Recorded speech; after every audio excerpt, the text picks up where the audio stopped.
There is something you used to pray about, something you believed for with your whole heart, until the years wore the hope down, and you quietly stopped asking. You didn't make an announcement. You didn't decide out loud. One day you just stopped, and somewhere in the back of your mind, you filed it under things that weren't meant to be. I need you to hear me today. I never filed it away. I am still working on it.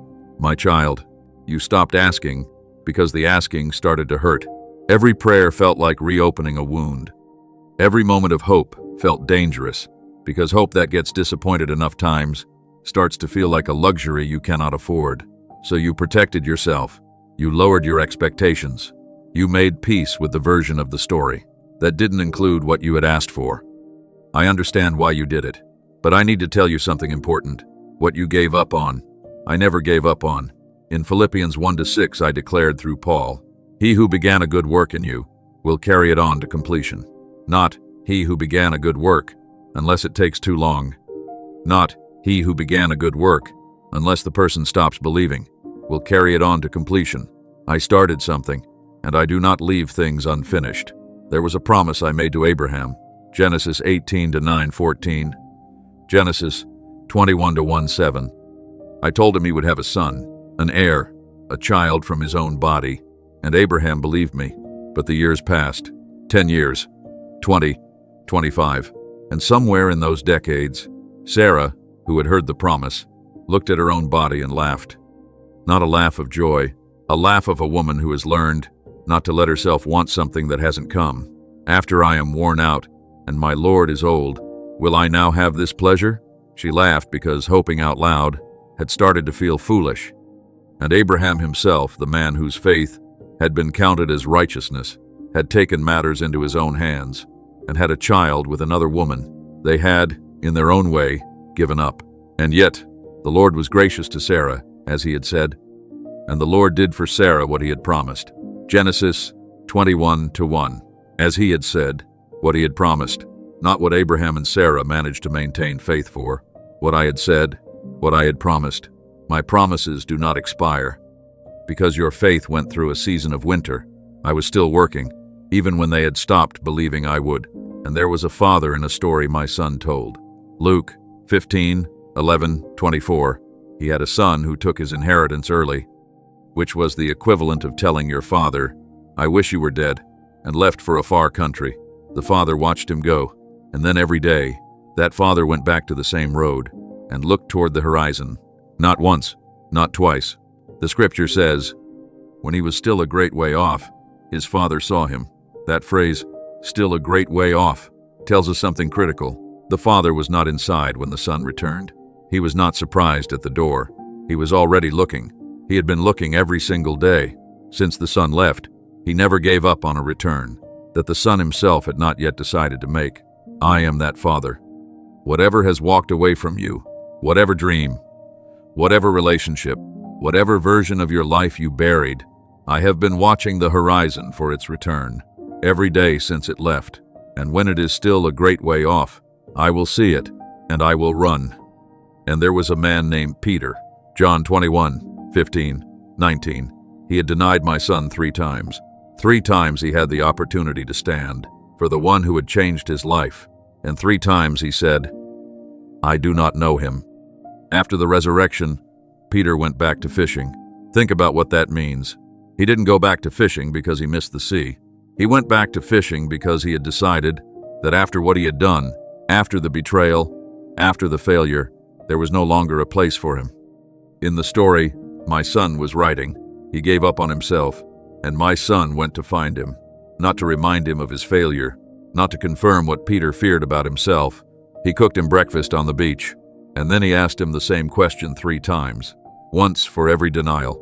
"Peter, do you love me?" 3 times Peter said yes. 3 times my son restored him. 3 times the betrayal was answered not with punishment, but with purpose. Feed my sheep.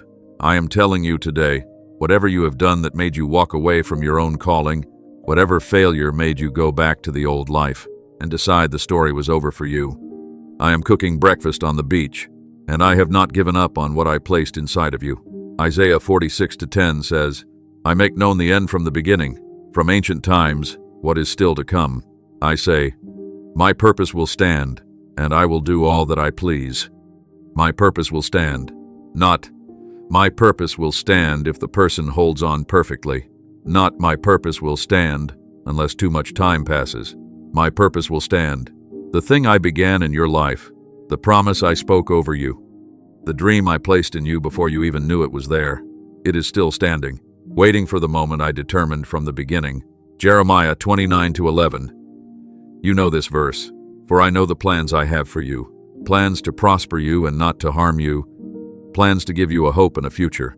Not had, not used to have, no. Present tense. Right now, today, in this moment, I know the plans, and they are still good. Breathe, and receive these words as your own. God has not stopped working on what I gave up on.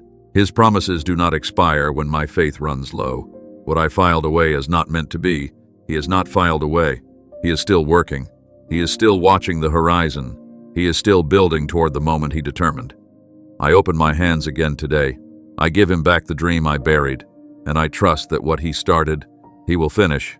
Now I speak over every abandoned dream, every buried promise, every closed door, in this child's life that was not meant to stay closed. I am reopening what I never closed. The promise spoken over this life still alive, the calling placed inside them still intact. The dream that was buried before its time, I am raising it. The prayer they stopped praying, I am still answering. And to every voice that told them it's too late, silence. I do not operate on human timelines. I do not run out of ways to fulfill what I promised. This child is not too far, not too broken, not too late. I am still working, and what I am working toward will be worth every year of the wait. There is a moment I want to show you, not far from where you are standing right now. There is a morning where something you buried walks back through the door, not the way you imagined it, better, because what I build in the delay is always stronger than what would have arrived on your timeline. Sarah's son became the father of a nation. Peter became the rock of the early church. Abraham became the father of faith for all generations. None of them got what they prayed for on their schedule. All of them got something far beyond what they had stopped believing for. That is what I am doing with your story. Trust me with what you gave up on. Open your hands. Let me finish what I started. Because what is coming, what I have been quietly building in the years of your waiting, will make you laugh. Not the laugh of disbelief like Sarah, the laugh of a person who cannot believe how faithful I have been. In the name of the Father, and of the Son, and of the Holy Spirit. Amen. If this message reached something you quietly gave up on, type, "God is still working," in the comments below. He sees every word written here. Share this with someone who stopped believing for something. They may need to hear today that God has not stopped working on it. And if this channel has been a place where you have heard God's voice, subscribe and turn on notifications. There is more ahead, more truth, more restoration, more of His voice. What you gave up on, He has not. Hold on.